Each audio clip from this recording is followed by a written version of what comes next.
जिस दिन मियाँ बाद निकलेगा ना इंशाल्लाह, मैं बड़ी बात नहीं करता, फिर वापसी नहीं होगी इंशाल्लाह। फिर जो करेंगे करेंगे, और अगर हम निकलेंगे तो पूरे पाकिस्तान को साथ देना चाहिए। फिर आपको मिलिट्री कस्टडी में जब वो ले जाते हैं, क्या कहते थे आपको? सब को मुतालबा करते हो या कोई बात कहते हो आप? लितर शितर पढ़ते हैं, और क्या, पहले लितर पढ़ते हैं, उसके बाद, ताकि मैं बता दूं बॉयज़ को, अपने जो यूथ है, कि जाने से घबराया मत करो, और ये जो है ना वो मुश्किलें इंसान को कुंदन बनाती हैं, और अगर आप जाओगे तो मैं गारंटी देता हूँ जितने भी आप में से जाएंगे, ख़ास तौर पे मिलिट्री कस्टडी में, वो बहुत ज़बरदस्त और खौफ के सारे बुत तोड़ के आएंगे। और जितने भी मिलिट्री के कस्टडी के मैंने लोग देखे, उनमें एक बड़ी परसेंटेज मेरा ख़्याल है कि मियाँ बात से कम नहीं होंगे, शायद बड़े होंगे, आई एम श्योर। अच्छा, लितर शितर पढ़ते हैं तो वहाँ स्टार्टिंग पे चलो हो गया लितर पढ़े, फिर स्टार्टिंग टाइम बहुत मुश्किल होता है। हाँ। जैसे कि इमरान खान ने कहा कि जब उन्हें लेकर गए तो उन्हें ज़मीन पे सुलाते रहे, ठीक है, तो स्टार्टिंग टाइम बहुत मुश्किल होता है हर किसी को। भाई हम पूरे 2 साल ज़मीन पे काट के आए हैं, पूरे 2 साल ज़मीन पे सोए हैं, पूरे 2 साल ज़मीन पे सोए हैं। इवन इधर सिविल जेल में भी कुछ महीने हम बाद में रहे जब हमें उधर से छोड़ा। आपने ये इतनी मुश्किल को अपने लिए आसानी किस तरह बनाया? देखें, जब आपको ये पता हो ना कि हमने रहना है और सरवाइव करना है, और फिर मैं अब कुछ बुक्स तो बहुत सारी पढ़ी, जो मैंने एक नेल्सन मंडेला की बुक पढ़ी थी, वो जब हमने पढ़ी तो हमें लगा कि वो पढ़े, वो 27 साल रहे, और हमें लगा 10-15 साल तो हम ऐसे काट लेंगे, क्योंकि हमने उनसे आइडियाज़ लिए कि किस तरह वो अपना पूरा दिन गुजारते थे, और फिर उनका तरीक़ाकार क्या था।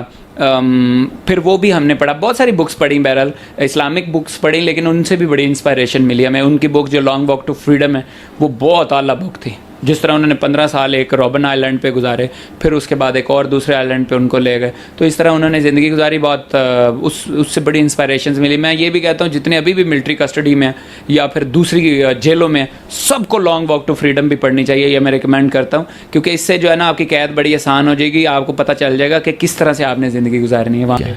अच्छा बात साहब, जब आप जेल में थे, मिलिट्री कस्टडी में थे, तो कब आपको पता चला कि आपका बेटा, जो आपने कहा कि आपको बहुत प्यारा बेटा था आपका, मियाँ अमार, वो कब पता चला कि वो बीमार है और अपने वालिद को पुकार है, अपने वालिद को आवाज़ दे रहा है कि बाबा आ जाएं, बाबा आ जाएं?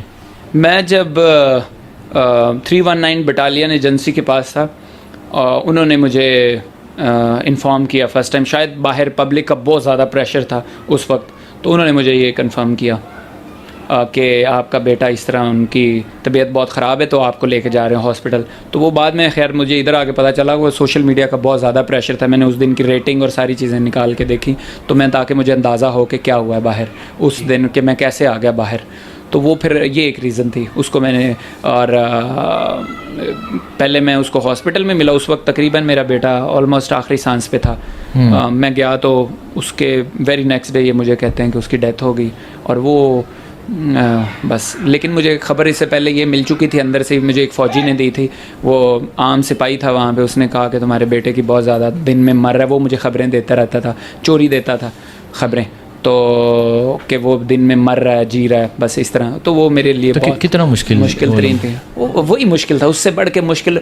और एक और बात, शायद मैं मुश्किल को एक्सप्लेन नहीं कर सकता यहाँ पे, क्योंकि ये जिसको पे गुजरी होती है उसी को ही पता होता है कि मुश्किल वो। मेरे लिए जेल में 10-20 साल रहना मसला नहीं था, मेरे लिए सिर्फ ये मसला था कि मैंने, आपका खून होता है, मतलब आप वो सोच ही नहीं सकते, क्योंकि एक बाप के लिए सबसे मुश्किल तरीन वक्त ये कि वो अपनी औलाद का जनाजा पढ़ाए, वो अपनी औलाद को सिर्फ कब्र में हाथ से डाले, वो ये सोचे कि वो आपके साथ नहीं रही, जिसको आपने कभी कांटा लगने से पहले आपने उसको उठा लिया।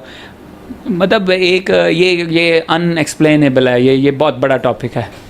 अच्छा, जब आपको जनाजे में लाया गया तो हमने देखा कि आपको यहाँ शलवार से उन्होंने पकड़ा हुआ था। हाँ। कि आबाद कहीं भाग ना जाए, उनको इतना खौफ था इस चीज़ का। अगर मैं चाहता तो वहाँ पे कहराम मच जाता, अगर मैं चाहता तो, लेकिन मैं पाकिस्तान का सोच रहा था। मुझे आइंदा के आने वाली नस्लों का ख्याल था कि मैं ये इंतशार पसंदी ना करूं, वरना वहाँ पे जितनी पब्लिक थी वो तो सिर्फ एक चीज़, इशारा एक देना था, मुझे इन्होंने किधर ले जाना था, मुझे भागने की ज़रूरत ही नहीं थी। तो लेकिन मैं चाहता था, मेरा भाई शहजाद फ़ारूक भी यही चाहता था कि उसने मुझे पहले ख्याल से, बड़े प्यार से उसने मुझे बताया कि तुम इनके साथ और अपने आप के साथ ये करोगे, ताकि यहाँ पे तुम अपने बेटे की तदफीन के लिए इसको अच्छे तरीके से तुम कर। लेकिन इन्होंने मुझे बस जैसे ही जनाजा पढ़ाया और मुझे उठा के लेके मुझे मेरे बेटे की कब्र तक नहीं जाने दिया। तो आप जब आपको लेके जा रहे थे तो आपने कि मट्टी डाल दूं मैं जाके अपने बेटे, मेरे लिए ये बड़ी तकलीफ़ की बात है कि मैं अपने बेटे की कब्र में मैं मट्टी भी नहीं डाल सका अपने बेटे की कब्र पे जाके। और मेरे लिए ये, अगर मुझे लगता था बाहर जाके मैं कोई पहला काम करूँगा तो मैं अपने बेटे की कब्र पे जाऊँगा। वो आप आके मैं गया भी उनकी वो आप गए। अच्छा, ये वक्त गुजर गया, फिर मुश्किल, क्योंकि जब आपको वापस ले गए बहुत मुश्किल दिन होंगे आपके लिए, जो कुछ दिन होंगे अभी भी आपके लिए बहुत मुश्किल होगा जब आप अपने घर में अपने बेटे को नहीं देखते। उसके बाद क्या रूटीन होती थी आपके लिए? जेल में सबसे मुश्किल लम्हा आपने कहा आपका बेटा था। मैंने मेरे बेटे की मौत के बाद मैंने अल्लाह से बहुत ज़्यादा दुआएं मांगी, सिर्फ ये कि मुझे सब्र दे दे। अल्लाह ने मुझे सब्र दिया। फिर उसके बाद मेरा शहजाद भाई बीमार हो गया कुछ अरसे के बाद, तो मैंने कहा या अल्लाह तूने मेरा बेटा तो मुझसे ले लिया और मैंने सब्र भी किया, तूने मुझे सब्र दिया और मैंने किया, तो या अल्लाह तुझे तेरे गफूर रहीम होने का वास्ता है। तो या अल्लाह मेरा भाई हॉस्पिटल में पड़ा, उसके 25 ऑपरेट हो चुके हैं, तो या अल्लाह तो उसको बस अपने रहमत के वास्ते तो प्लीज़ उसको सेहत तंदरुस्ती दे। बस अल्लाह ताला ने उसको दे दी। मैं फिर मैं, क्योंकि मैं अमार की डेथ के बाद शायद मेरा माइंडसेट मुकम्मल तौर पे बदल गया था और मैं फिर अल्लाह पे यकीन रखने वाला हो गया था। माशाल्लाह। अच्छा, मुझे ये बताएं, जब क्योंकि आपने जो कुछ किया या आप जो एहतजाज के लिए गए वो 9 मई को गए, और वो आपके जाने की वजह ये थी कि आपके लीडर को गिरफ़्तार किया गया, गिरबान से पकड़ा गया। 5 अगस्त को इमरान खान को दोबारा से गिरफ़्तार किया गया, तब आप मिलिट्री कस्टडी में थे, जेल में थे। आपको किस दिन पता चला कि इमरान खान को गिरफ़्तार कर लिया गया, और आपकी तब क्या फीलिंग्स थी, क्या जज्बात थे? जब हमें पता चला, मुझे ये डेट का तो नहीं पता कि किस दिन पता चला, उसकी रीज़न ये है कि हमें वहाँ पे कोई ख़बर ऐसी बहुत मुश्किल से मिलती थी।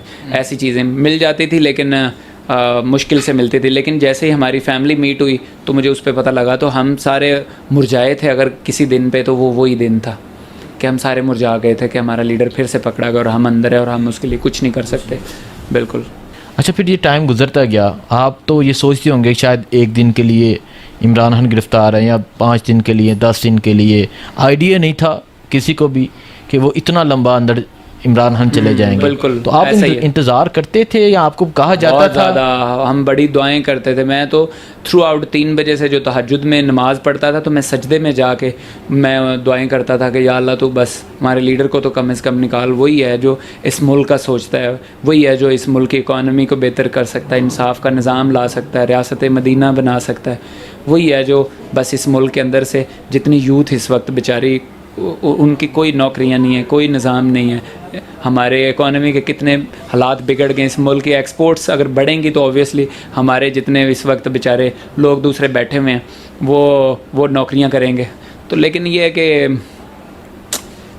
ये हमारे लिए मुश्किल तरीन वक्त था कि ये भी कि हमारा लीडर पकड़ा गया और हमें झूठ पे झूठ रखा इन्होंने लोगों ने कि आ रहा है, कल आ रहा है, परसों आ रहा है। जो लीडरशिप ने, मैं इनके लिए एक बेगैरत एक लफ्ज़ इस्तेमाल करना चाहता हूँ जो मैं अपनी लीडरशिप के लिए कभी भी नहीं किया, कि जो ये कहते हैं बस आ रहा है आ रहा है। बिल्कुल लीडर मेरा नहीं आ रहा, ये मैं आपको सबको पब्लिक को बता देना चाहता हूँ। लीडर बिल्कुल नहीं आ रहा, ये सब झूठ है, ठीक है।